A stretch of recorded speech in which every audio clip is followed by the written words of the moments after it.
So this final one is you have something small, like in this case I'm using a sponge ball. What you do is you grab the ball like this, right? You take it and it's gone. So this follows a concept called the French drop, okay? So it looks like you're grabbing the ball, so it's like you think it's there, like it's obviously here, but people think, oh, it's in this hand, but it's not, it's in this one.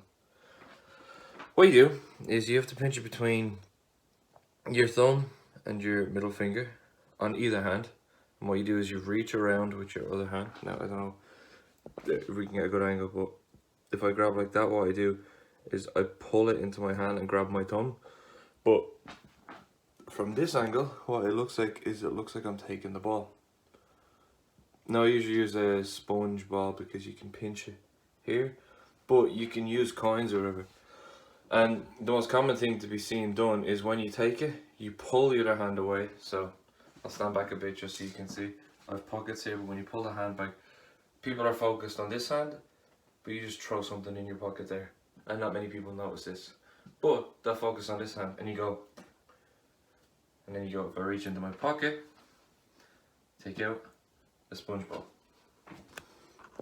So these are things that some of them obviously take less practice than the others, but stuff like the French drop takes a bit of practice to get. The more normal you get it to look, the better of an effect it has on people. The same way the first one that we done, the more normal or fluid you make that motion look, the more believable it is that the pen has actually disappeared.